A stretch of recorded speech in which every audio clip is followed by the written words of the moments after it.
আমরা এক একজন এক এক রকম খারাপ অভ্যাসে আসক্ত হয়ে পড়ি। কেউ ধূমপান করছি, তো কেউ মদ্যপানে জড়িয়ে পড়েছি, কেউ কেউ মাদক নিচ্ছি, আবার কেউ কেউ হয়তো অশ্লীলতার সঙ্গে জড়িয়ে পড়েছি। আমরা যেন কেউই মনে না করি যে আমরা এতটা খারাপ হয়ে গেছি যে আমাদের কোনোই আশা নেই।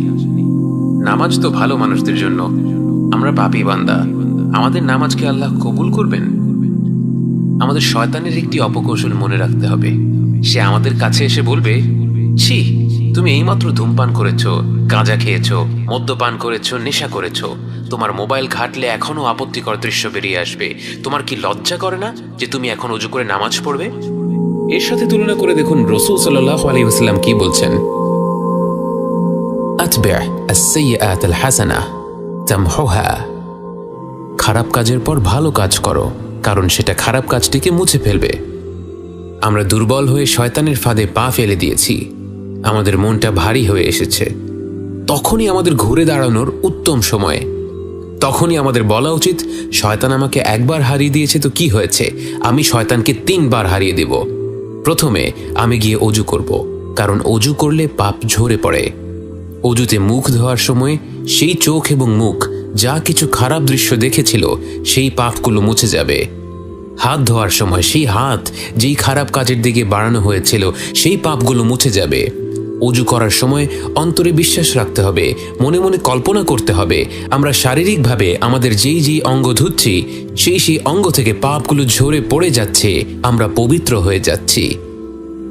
দ্বিতীয়বার আমরা শয়তানকে হারাবো নামাজে দাঁড়িয়ে, কারণ রাসূল সাল্লাল্লাহু আলাইহি ওয়াসাল্লাম বলেন, যেই ব্যক্তি সুন্দরভাবে অজু করে মন দিয়ে 2 রাকাত নামাজ পড়বে এবং আল্লাহর কাছে ক্ষমা চাইবে, আল্লাহ তাকে ক্ষমা করে দিবেন। এবং তৃতীয়বার আমরা শয়তানকে হারাবো আরও ভালো কোনো কাজ করে, হয়তো কোরআনের কিছু আয়াত পড়ে বা সাদাকাহ করে, যেন শয়তান ভবিষ্যতে আমাদেরকে ফাঁদে ফেলার আগে 2 বার চিন্তা করে, একে দিয়ে খারাপ কাজ করালে তো এ আরও পাল্টা 3 গুণ ভালো কাজ করে ফেলবে। ভেবে দেখুন, যারা পাপ কাজে লিপ্ত হয় তারাই যদি আল্লাহর কাছে ক্ষমা না চায়, তাহলে ক্ষমা চাইবে কে? যদি আল্লাহ শুধু তার নিষ্পাপ বান্দাদেরই ভালোবাসতেন, তাহলে কি তিনি ফেরেশতা সৃষ্টি করার পর আর মানুষকে সৃষ্টি করতেন? ভেবে দেখুন, আমরা যখন আল্লাহর সামনে তাকে অমান্য করছি, তারপর যখন আমাদের খারাপ লাগছে, সেই খারাপ লাগার অনুভূতিটা কোত্থেকে আসলো? বাস্তবে এটা আল্লাহর তরফ থেকে একটি উপহার, তার কাছে ফিরে যাওয়ার একটি আমন্ত্রণ।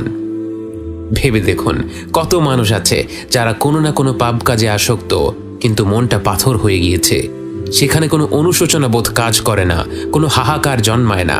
তাই আমাদের অন্তরে যদি বিন্দু পরিমাণ অনুতাপও জেগে ওঠে, তাহলে আমাদের বোঝা উচিত এর অর্থ হচ্ছে আল্লাহ আমাদের উপর নিরাশ হননি।